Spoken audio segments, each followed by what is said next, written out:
There's a song which is not a new song, but has anyone ever written anything for you? You say it's written for Joe Walsh, inspired by Joe Walsh. And if I can read the print on this and the candlelight here. I guess in a very few rare cases, some people find someone that they fall in love with the very first time they see them, from across the room, from a million miles away. Some people call it love at first sight. And of course, I never believed it until that night. Love at first sight with Joe Walsh. Yeah. I never realised that. Nobody did. We kept it a very, very great secret. How did it happen?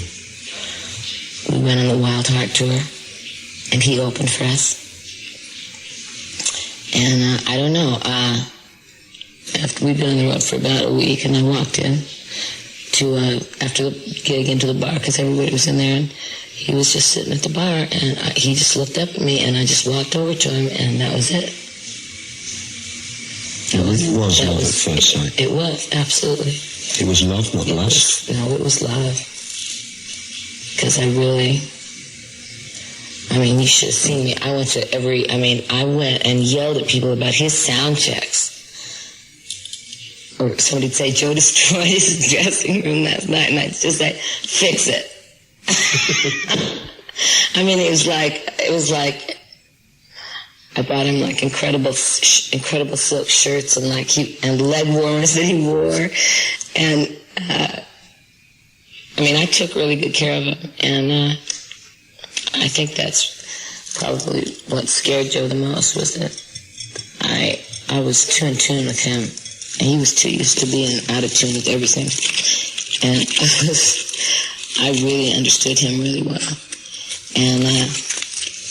And I was very, very hard-nosed about him. It was like my whole house could be full, and if Joe called and said he was on his way over, I told everybody, I said, get out, everybody. Everybody's out of here in an hour. Why? Joe's coming in. Call, make your reservations, go stay at a hotel. I don't care, but just get out. Did he get scared then? I think he did. Well, what happened at the end was really, I was getting ready to go in to cut two songs with Waddy Wachtel producing, and we only had 2 nights to rehearse. And Joe had been off, God knows, and he'd been like in New Zealand or something, and. Joe came down to about 1 or 2 or something like that, or midnight, and he was real good friends with everybody in my band. And that would have been fine any other night, except that I was very angry that Joe had done that, because what he did was he completely screwed up that session.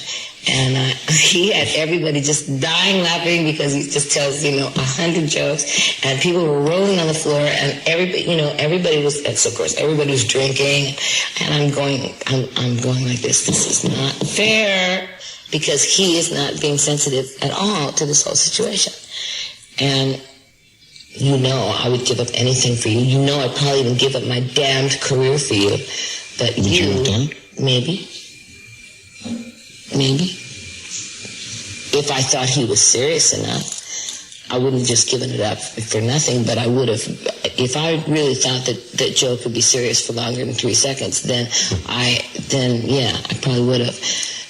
And I had a limousine that night, because I didn't know when it would finish, and I didn't want to hold anybody up. So I said, I hadn't seen Joe, mind you, in like a month and a half.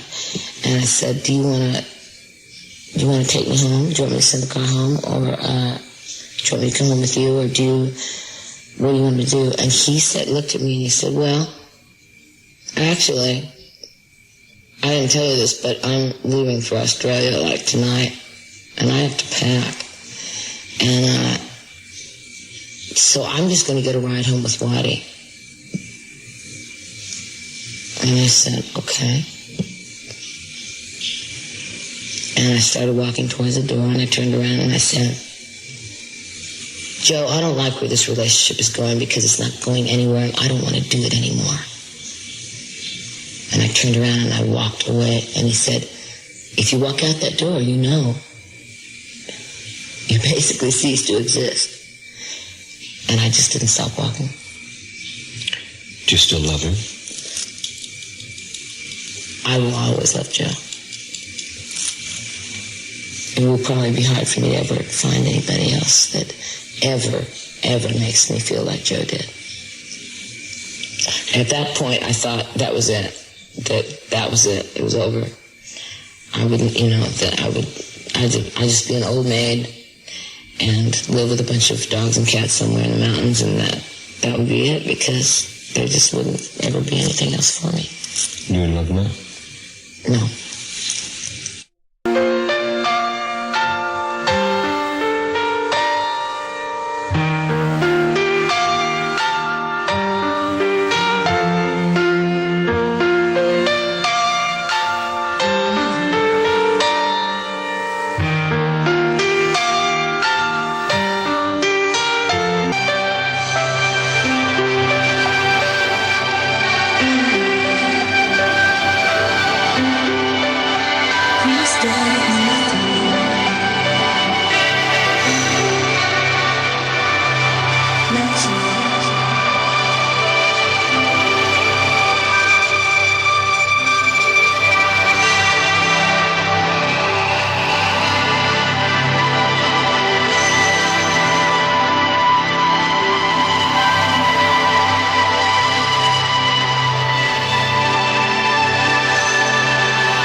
One thing I'd like to ask you, which is, we're here in this magnificent house. It's not really a house, it's kind of like a castle. It's a castle. A castle, which you say almost as an English castle, darling. A castle, darling. Absolutely. And it looks like it was kind of built by Tolkien. Mm-hmm. So kind of. Downstairs you've got a studio. Mm-hmm. I'd love you, if you could, to do a couple of little tunes for us on Radio 1. I will play for you all night. Just you have to realize I don't get to play that much, and I don't play real well, but I have a good touch. Well, listen, we've covered a lot of ground tonight, from the breakup of Fleetwood Mac and the relationships and stuff, and I really appreciate your honesty in all this. And as you say, your mum taught you to be honest, and you've been just that. She would be saying, Stevie, you're too honest. Well, listen, there's one, to wrap it up now, I know you said that you'd like to try. I think the best thing that, if we're going to try to do something that I can actually remember, is Rhiannon, because I know it real well.